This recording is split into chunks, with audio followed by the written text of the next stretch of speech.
points of view, and I doubt I'll have a better perspective than on either side of me. So let me begin with where, very loosely, the three of us work on a very similar premise, which is that in the past, traditionally, craft was practiced by the artisan for their community around them, the immediate community, who they recognized, knew, and understood. Today, the artisan is producing similar things or maybe slightly different things, but for a completely anonymous audience who they do not know, understand, or recognize. So what is happening as a result is the gap between handmade production and handmade consumption is getting wider and wider. And I think it's in these spaces, in this gap, that people like us are bringing in our interventions. So today, I think in this very gap, we will also be able to find these stories that we are looking at, the stories of revival and resistance. So let me begin with my first question to Laila. Now, Laila, you began Dastakar way before anybody could think of an aggregator platform where the artisan could come and sell. And subsequently, you did Nature Bazaar.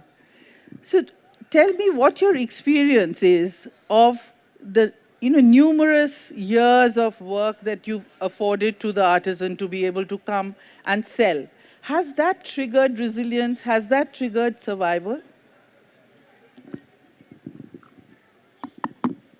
Thank you. Yes, it has. And I have to say that in spite of everything and many battles and many sort of misconceptions about the craft sector, on the whole, mine is a happy story, because we've discovered that actually the skill that people have in their hands in this country, and is also part of their ancestral memory, is a very strong and living force. And whatever you do, and whatever the industrialized world or movers and shakers who think that technology is the only thing, we've discovered that actually it is a wonderful catalyst to create not only livelihoods and life and earnings, but also as a catalyst for social change. And Daskar has been working in the sector now for 45 years. My own journey in craft is add another 5 years to that. And I can tell you that today, Daskar works in 900 different craft communities across India in 25 states, and which is about 1.5 lakh or maybe a little more people. And in these 40 plus years, only 2 of these 900 projects have actually failed to become sustainable.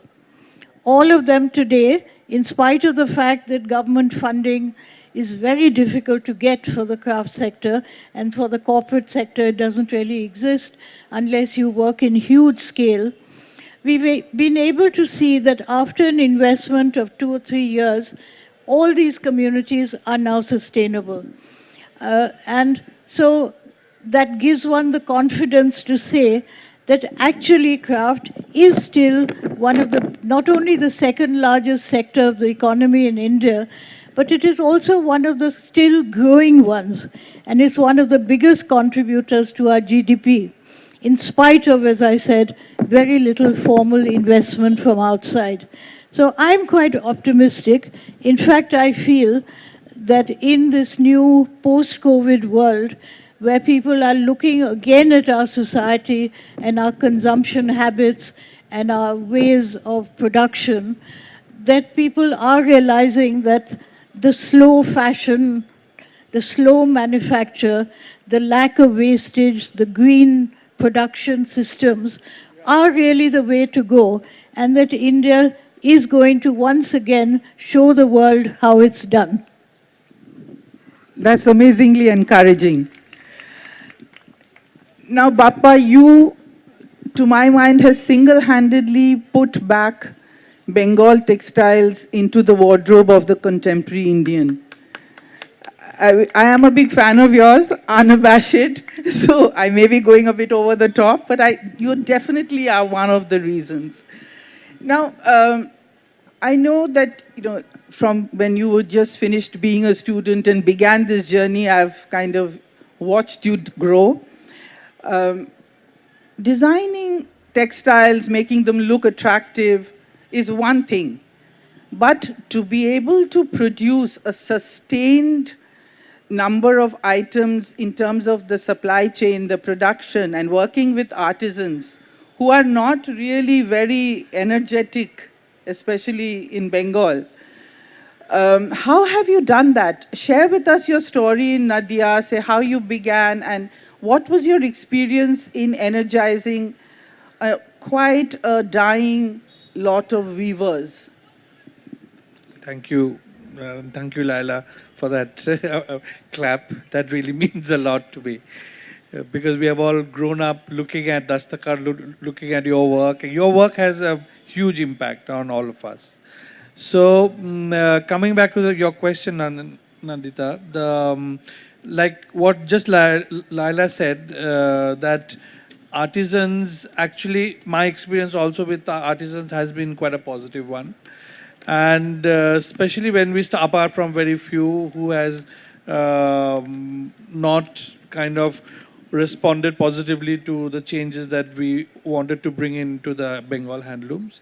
But later on, my reflection and my study and my work for the last 20 years, I've understood that I've kind of questioned myself as to what is the reason that basically we all say that artisans are slow and they don't want to change and they are very negative. But I've always questioned as to why.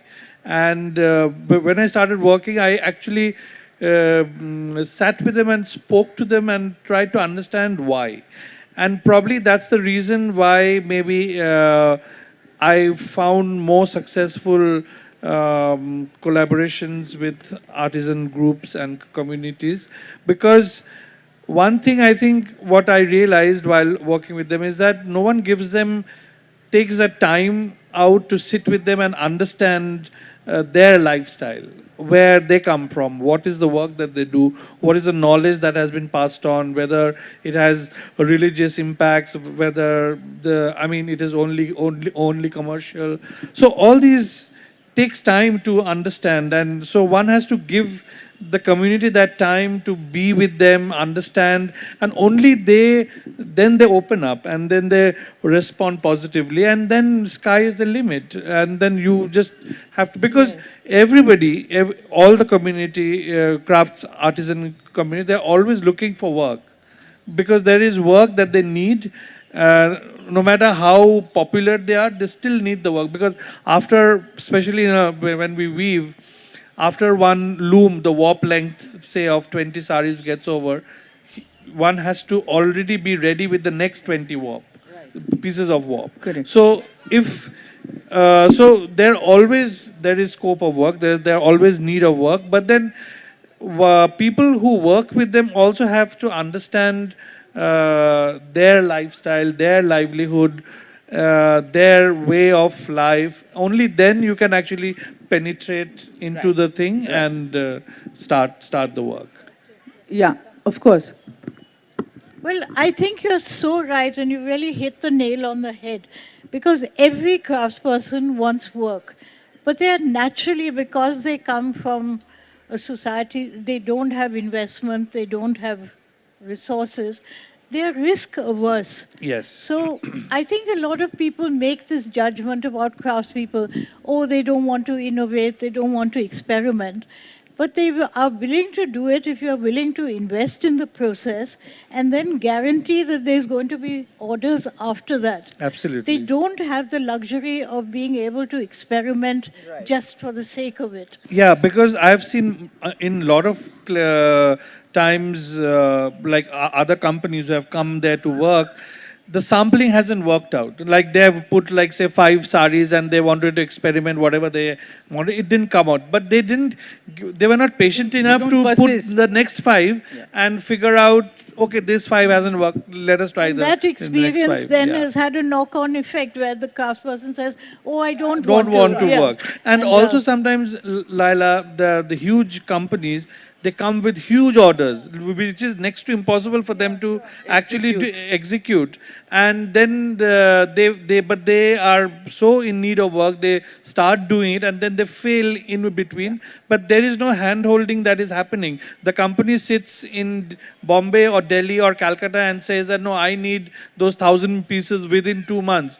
But then no one from Who's the going company to enable that? exactly, no one from the company goes over there and handholds and tells them the structure. Okay, you need to finish dyeing by so much, you need to, so all that, like when we started, we used to go to the village every Saturday and Sunday and actually do quality checking on the loom, so that not even one single piece would be rejected. Because I used to feel horrible to try, I mean, even to tell them, ye piece chalega nahi.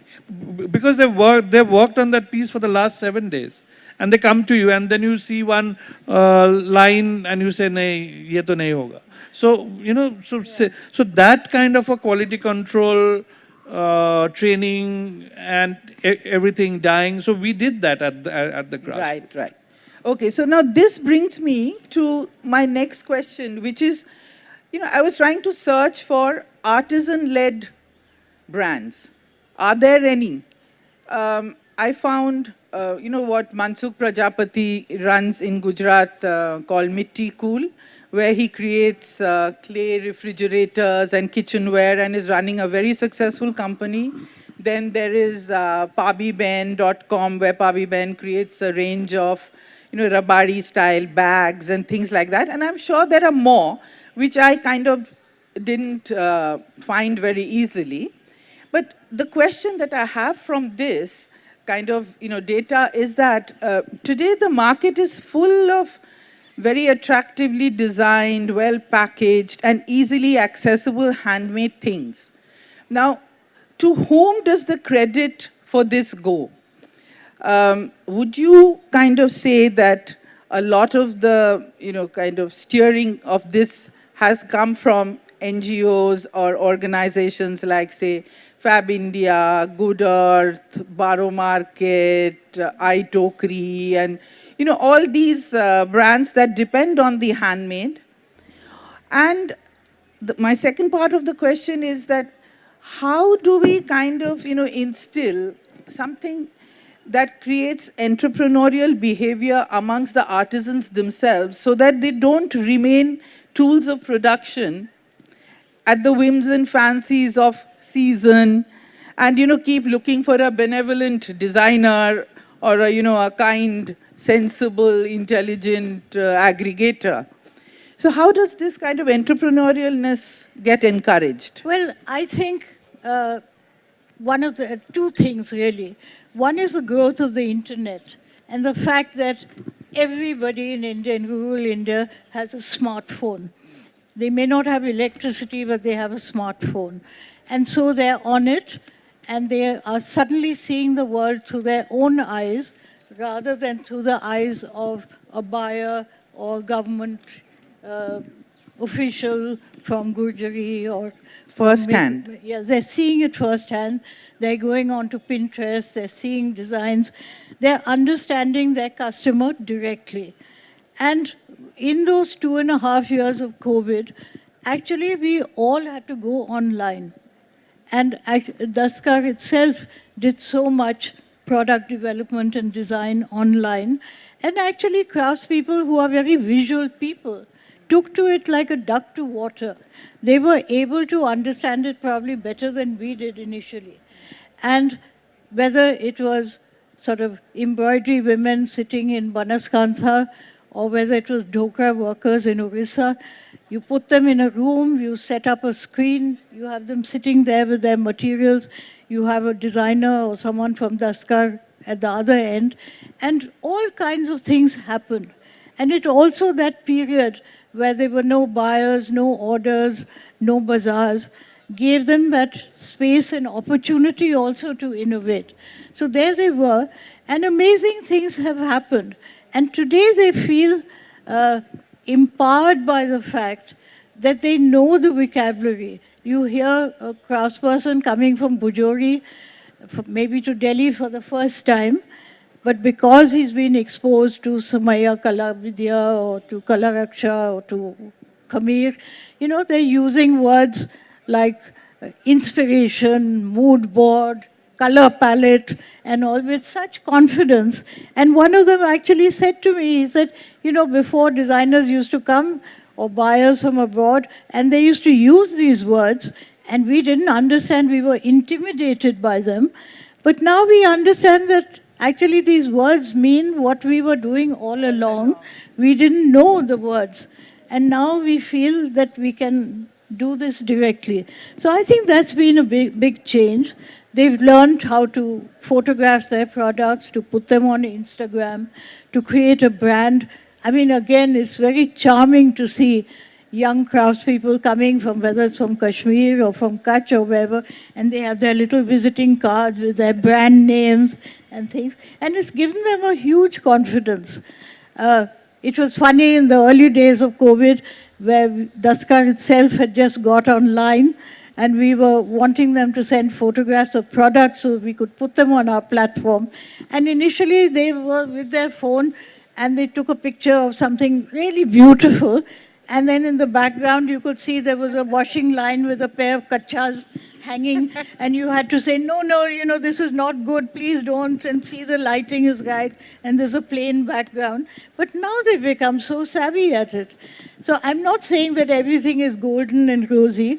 Craftspeople, most of all, I think, need that investment in both in funds and in HR to be able to buy good raw material, to make good things at quality, to be able to stock them till they find a buyer who's willing to buy at the right fair price and not pressurize them. So there are lots of steps which any small entrepreneur requires, and which people always thought that craftspeople don't need this because they're there, they've been there for thousands of years. But actually they need it just like everybody else. But if they can get it, I think they're just at that startup point where they're going to be able to deal with all of us on their terms, not ours. Bappa, similar thing to you. I mean, what do you think that, like I asked initially, that are these brands, kind of using the artisans like tools of production, and we have this whole plethora of products available? And do you think there is a method or there is a space by which you can invigorate the artisans community to actually take ownership of their skills, of their products, and organize themselves enough to become a brand themselves? Yeah, I think COVID has really majorly played a huge role in helping the artisan community to come forward and claim their own. Because they realized during the COVID time, all these big brands who were using them as tools actually vanished away without any support. And when they were in dire straits and they really needed them for someone to come forward and handhold, these people just washed off their hands and said no more orders, and I'm not. They didn't even pay for what they had ordered. They completely stopped buying. Abandoned. Yeah. So and because these communities are very, very resilient by nature, they have always survived for so many generations. So they figured out, and phone, of course, as Laila said, has been the biggest enabler. And they realize that the clients are just a phone away. And they are very, very quick and smart about technology, more, I think, than us. And they all have smartphones. They know how to click, photograph, make reels. And in fact, I learned so much from them about making reels and putting it up on Instagrams and Facebooks. And yeah, so they claimed and they started selling things. They created their own platforms. They started selling their own things. So this COVID actually really, because earlier they were totally very, very dependent. They would just take orders and supply. They became like suppliers. But COVID really brought that change. And also I feel COVID also made them very self-reliant in a way where they understood that they are responsible for the community to move on. So they kind of took that extra step forward, and they were more confident, and they handled it in their own way. True. COVID has really been a very watershed time when, from one extreme position of being completely abandoned by the communities and the country, so to speak, the artisans really found the silver lining and found tools that will help them way beyond COVID. And actually, I would like to also add over here that post-COVID, what I see right now, at least with my group of viewers that I work with, they are so motivated to actually experiment and come up with new things, because they realize now that they have also joined the marketplace along with Instagram and Facebook.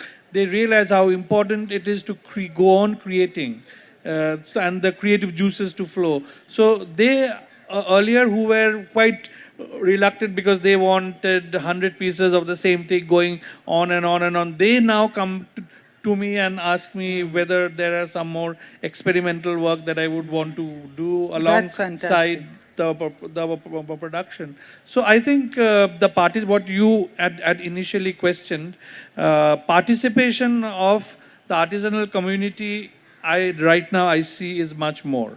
And they are participating along with us and at tandem.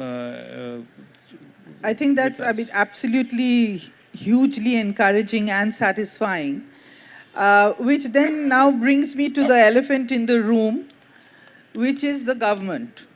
In the sense that to have major impact, to scale up things in a way that it really makes a difference, there is the government that you have to turn to. Now, I remember a few decades ago, the government of West Bengal used to procure, for instance, dokra by the weight. And that one single policy ruined years of workmanship, because people would just put in any metal, anything to increase the weight and not bother with the finishing or the craftsmanship.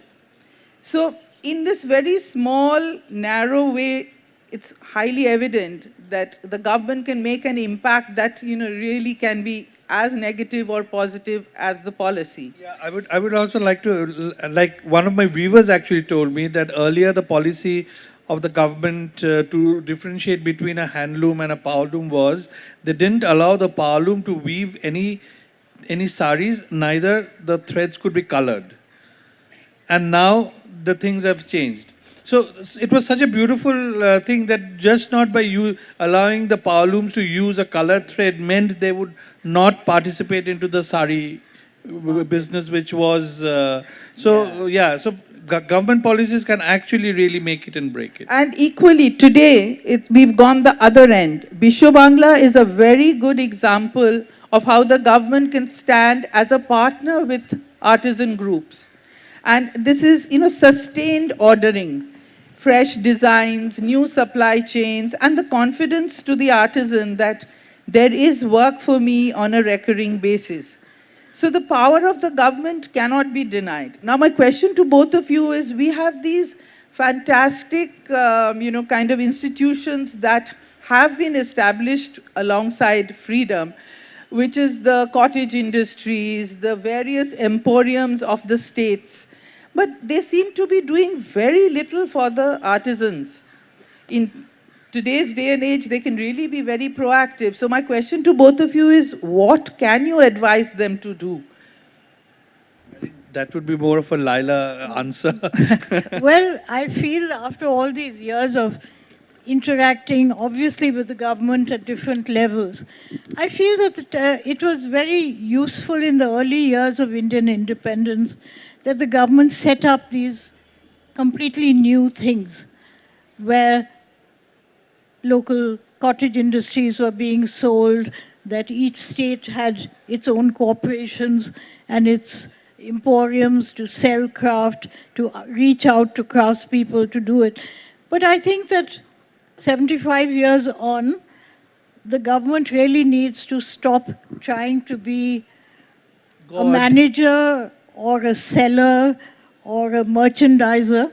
It needs to be a catalyst and to encourage other people to do it. It needs to create schemes and institutions which actually sponsor other people to do these jobs.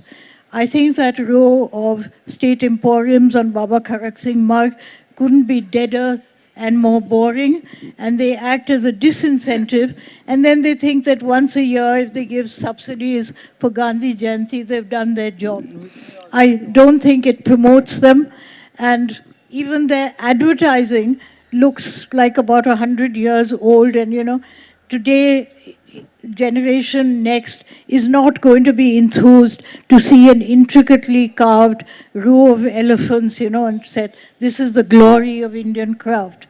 So government is still needed. After all, it's our taxpayers' money and we should use it well. But it should be used as a catalyst, as I said, not as a conductor of activities and programs. I think one of the problems is that when you say that to government, they always say that, well, actually, even the money that is allocated for the craft sector every year in the budget is not utilized. So why are you asking for more? The reason the money is not utilized, even though that money has decreased every year after year, at independence it was, or rather in the first 5-year plan, I think it was 3% of the total budget was for the craft sector. Now it has become 0 point something or the other. But the reason the money that is available isn't utilized is because the schemes are so cumbersome, so difficult to negotiate, that even an organization like Daskar, which is based in Delhi, has connections with the ministry, is English speaking, finds it difficult to navigate through those schemes. It also means the schemes are so drafted as a kind of security policy that you can only access the money after you've done the program for which you have applied. So very, very few NGOs or craftspeople's organizations really can afford to do that, to conduct a whole program, whether it's of design development or marketing or creating a center, and then get the money back for that a year and a half or even later. They just don't have that capacity. Right. So I think that rather than the government saying to us that, well, you're not utilizing the money, we need to ask the government that why is the money not utilized and why not understand what is wrong with your schemes. And also, Laila, the new generation artisanal community, I don't see them at all interested in the government funds at all. Because they want to do everything. They'd rather take it from the bank. But actually, it's very difficult for them to get it from the bank also because they don't have collateral. So I was quite enthused actually, and there's not much in the present sort of official scenario to make one enthused. But I was happy to see the announcement of the new Vishwakarma schemes, which seem to have been drafted by somebody who knows what they're talking about. Now, whether they're going to be implemented as well as they are drafted is a question mark, but at least somebody has realized that craft needs money, not just at the production stage or at the marketing stage, but at various steps much before, for procurement of raw material or even of growing of the appropriate raw material.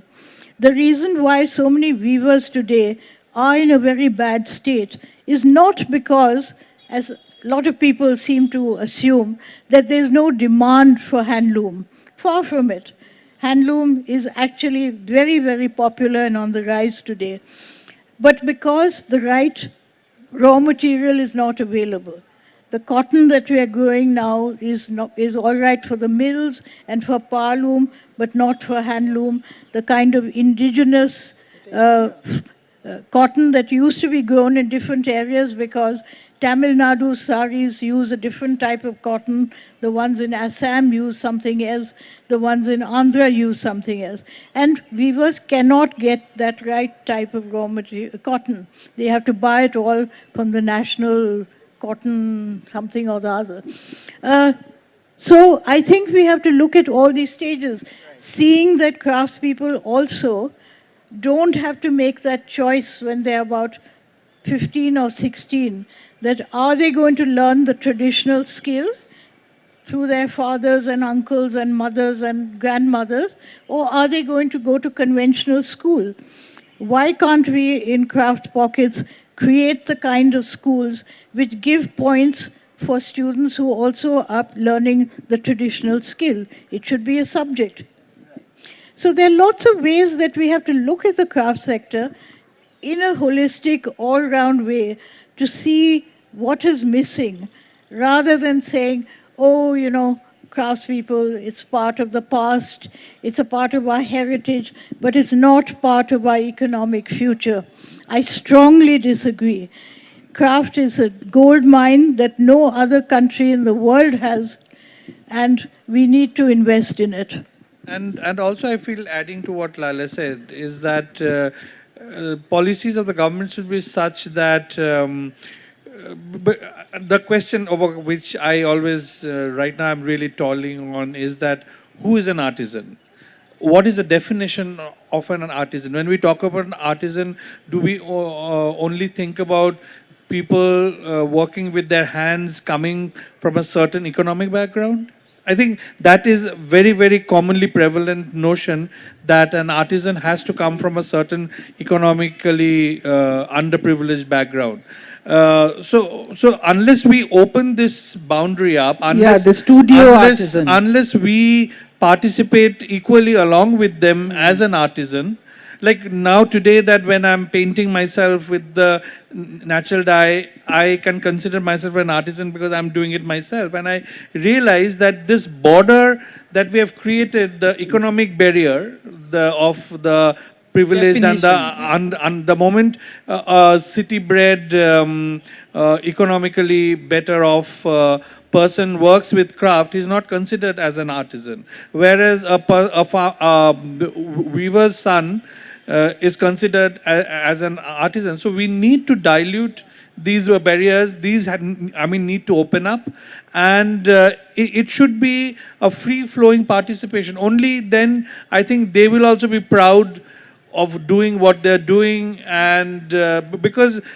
the stigma of an artisan right now, I feel, is also, it talks about, it immediately shows you that you are from an underprivileged economic background. So Bappa, class difference. usually the artisan was creating repetition, whereas the artist is supposed to do something original.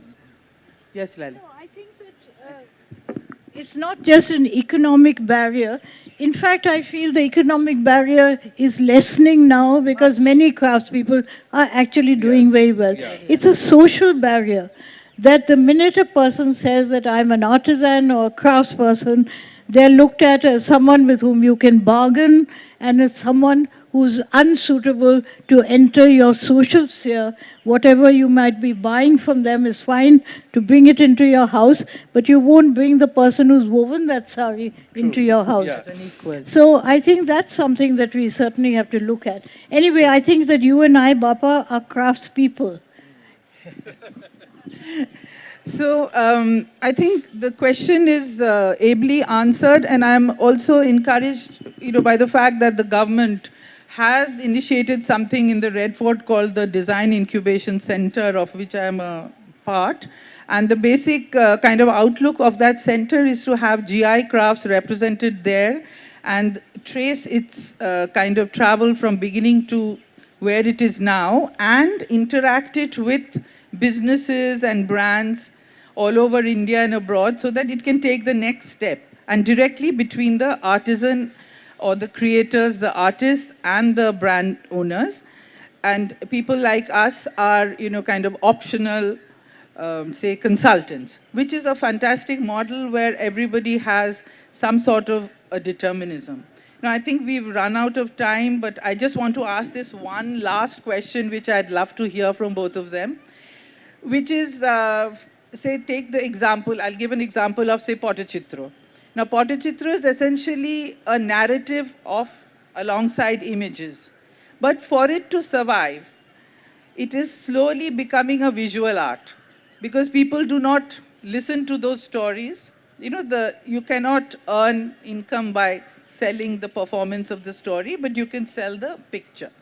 So keeping this in mind, I just want to ask both of you, what is the role of being authentic as we go forward in trying to, innovate, find new ways, especially with textile, when it's so contentious, especially with our regional identities and things like that of textile, that, when someone's trying to make something new, if you put Rudraksh alongside a Manipuri temple or something and make it a new sari, you slowly, over the years, look at not having any regional identity finally.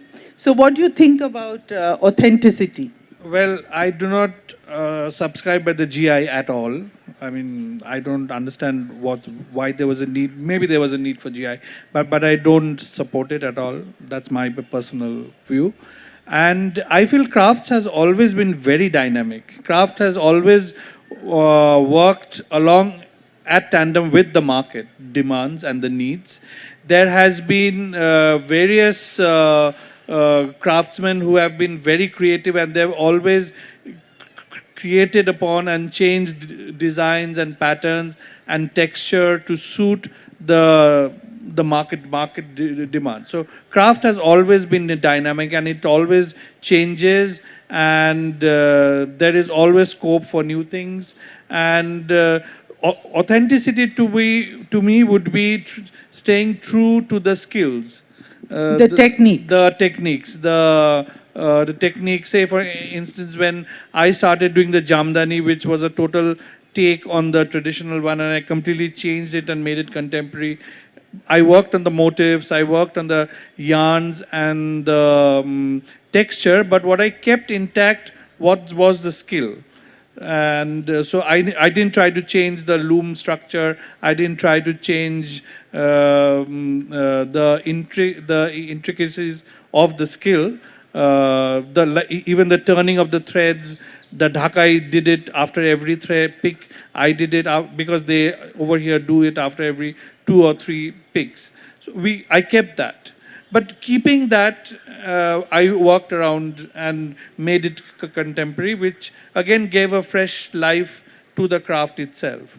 So craft, I think, will change and has to change, has to be dynamic, because if we try to contain it and solidify it, it won't have a life. So you think it's okay if the skilled people in Pulia or Banaras are weaving everything that India has had so far? No, I won't go as far as that, because everything has a kind of a cultural background and inspiration. But having said that, craft has always been dynamic. It's never been static. And actually, as an illustration of that, if you show, I mean, for us, we look at mirror work embroidery and think of it as some kind of generic thing. If you show a Rabari craftswoman a piece of embroidery, she can date it within 10 years by the way that peacock has been shown, the way its tail moves, the colors that have been used in that.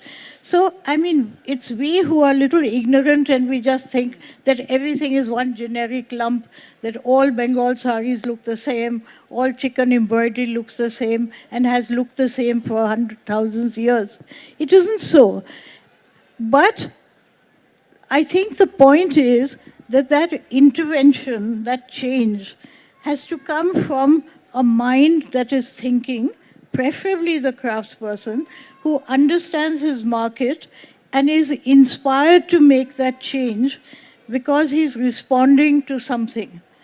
It's like a chap who used to make chowkis will look at the fact that today in India, everyone sits on a higher chair. They no longer sit on little chowkis. So he'll adapt the chowki, the thing that it is woven this way, that it has a carving at the back or whatever, that its legs are like this, but he will change it spontaneously, innovatively, and creatively to match what his consumer wants. Lot of design so-called development or innovation today is because an urban designer who has no experience of the craft, either the technique or the directory of motives and colors and symbolism of that particular craft, that they've seen something in a magazine, from Scandinavia or from Japan, and they want to just replicate that using an Indian material and craftsperson. That is not the way to innovate or to do design development. If you do it sensitively, I can tell you with some knowledge of, as I said, both the technique, because there are things that you can't do in one material or one skill that you look at somewhere else. Young design student had come from NID to work on chicken curry, and I was supposed to be her guide, and she brought a whole lot of designs which were completely geometric, going in sort of squares and triangles. Now, when you're sewing with a needle and thread and very fine thread on very fine mulmul, your needle does not turn in sharp right angles. That is why chicken embroidery is all curves and waves. When she understood that, she made a whole new set of designs which were beautiful, which were inspired by the water, by the trees, by the clouds, but they flowed spontaneously with her needle and thread, which her original geometrics did not. If she was working in Sandur with Lambani embroidery or with Kasuti embroidery like I'm wearing, she could have done right angles and triangles and it would have worked perfectly well. So it's both sides have to understand the technique and the craft, and they have to understand the material, and they have to be in a partnership with each other, where they talk to the craftsperson and say, this is what I'm thinking, will this work for you? A craftsperson is not a machine that you punch like a computer and an answer that comes out, which is what you or which artificial intelligence has thought of. It has to be a partnership and a synthesis of tradition, technique, materials, and creativity. Right. So I think time is kind of ending. And now that we've safely all agreed on the dynamism of craft, I can just open this to a few questions. Are the organizers happy with that? Yeah? Okay. So we can, yes. The lady in the front row with dark glasses. So from the point of view of, aside from the supplying to the shops, from the point of view of the artisans themselves, are these temporary exhibitions that happen periodically, are they a better option, or a place like the Lily Hart where you regularly supply? You need everything. Actually, a craftsperson wants markets. They want buyers. They want orders. They're not really very bothered where it comes from. I think a bazaar is a very good way to introduce rural craftspeople to an urban scene, because at a bazaar you get a cross-section of different types of customers with different kinds of buying power. And the some things click and some things don't. And also you get a chance to interact with the But obviously a wholesale order is a great thing, because that gives you a certain amount of security and it allows you to then save some money to put into other things. I would think a 60-40 ratio is a good thing. In favor of 60? 60 of order of full orders.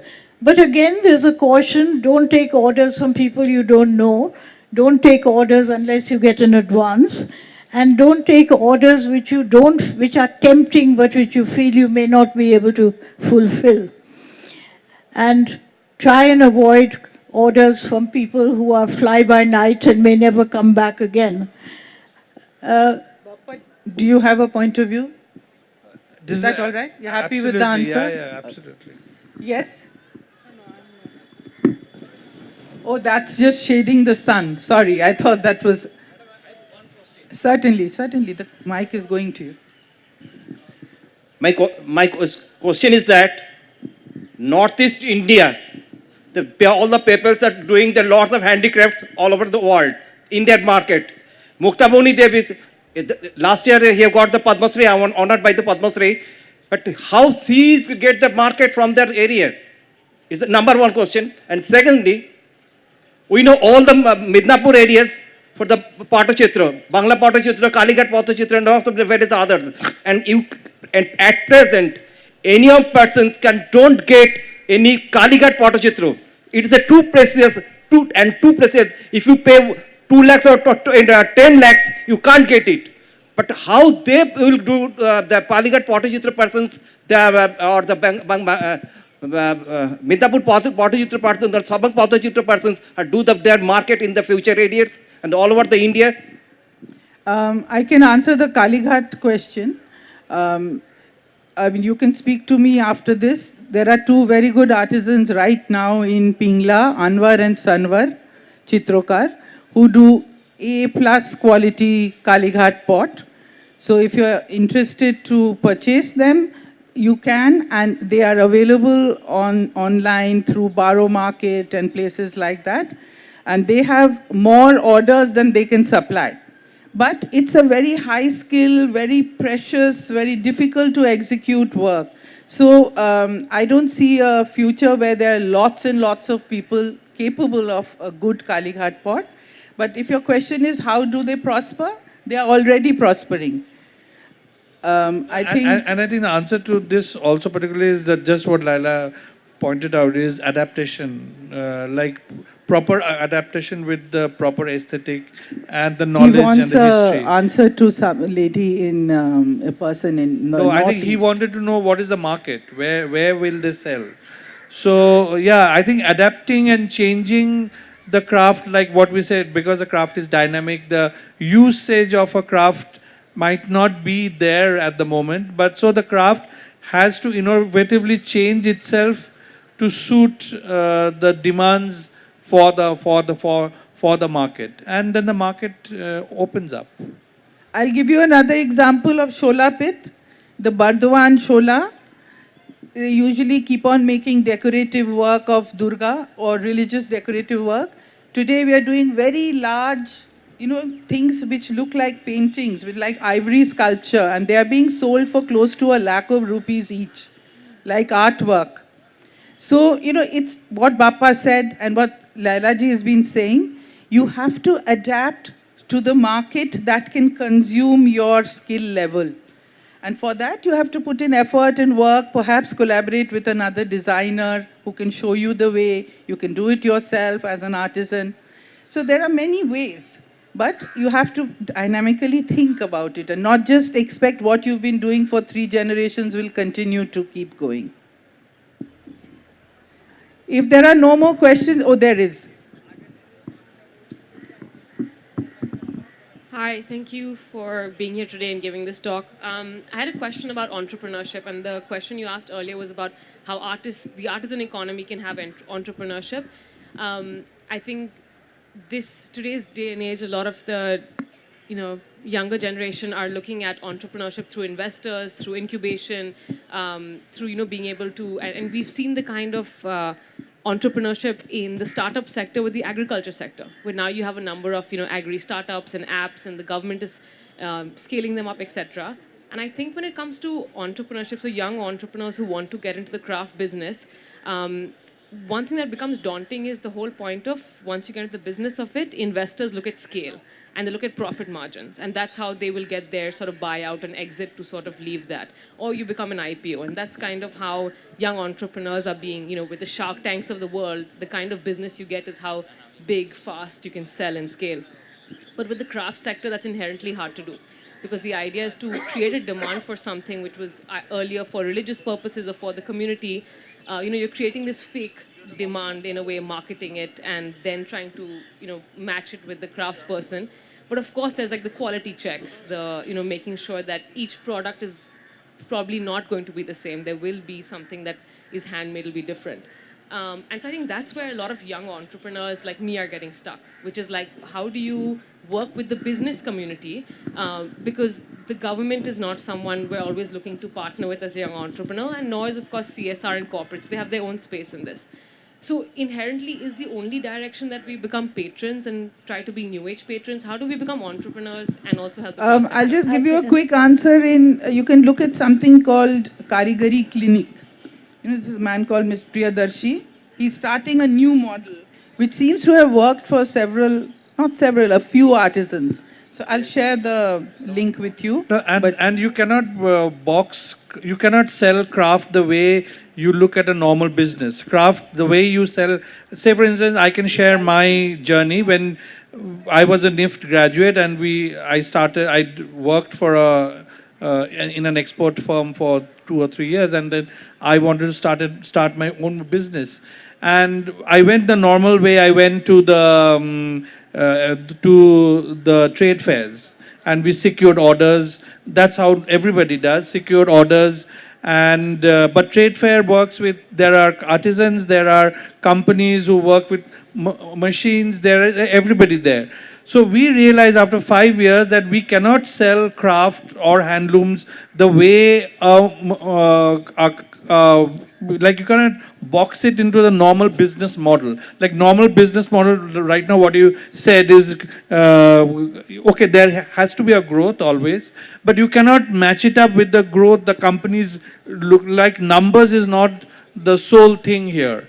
So what we understood is over the years that we have to change our entire business model around the craftspeople, like the timeline that they can deliver. So we had to educate a lot, and also opening up your own retail really helped us, because there you are the master and you are not following deadlines. You cannot have deadlines for crafts. You cannot have seasonal spring, summer. Okay, you can create it in your store, but you cannot work like spring, summer collection, autumn, winter collection. It doesn't work. So you have to figure out whichever artisanal group that you're working with, you have to figure out their style of working, their timelines, their deadlines, their festivals, when they work, when they don't work, and you have to create a business model around it. Only then it'll be successful. I think the crux of the matter is how we sell craft, and for which you have to begin by how do we think of craft. We have to sell it by its strengths, not its weaknesses. Don't think of craft as something that, oh, they can only produce 10 pieces when I want 1,000. The thing is, you have to say that craft is the only way, and India has millions of those producers, where every piece can be different without costing more. That is something absolutely unique, which the industrial world, no machine can do it. To make a machine profitable, you have to turn out thousands of meters or hundreds of pieces. With a craftsperson, every piece of cloth can be a different color, have a different motive. Every piece of wood can be carved with a different design. And that's what you have to sell. At our crafts bazaar in Daskar, we sell two kinds of things. We sell a lot of organic stuff and herbal medicines, herbal cosmetics, herbal soaps. Those obviously can be made in bulk numbers. And the more you sell of those, the more successful they are. So we have those. But we also have craftspeople where everything you sell looks a little different from the other. And that is why people come. In 10 days of Daskar Bazaar, Nature Bazaar or Festival of Lights or whatever, we sell between 5 and 6 crores of rupees worth of sale. But practically everything is different. And those are the kind of numbers and examples that you need to sell. Which other country in the world has that unique ability to make you a handcrafted, artistic, beautiful piece, unique to you and your needs, at the same price without, the customer or the producer saying, I'll only make this if you can give me an order of 500 pieces. You have to change your... Yeah, unless somebody has a very, very pressing question, I think we'll bring this to a close. And thank you very much for all your attention. And I'm especially thrilled that these 3 young ladies are here who are investing their time, energy, and money into crafts. Thank you.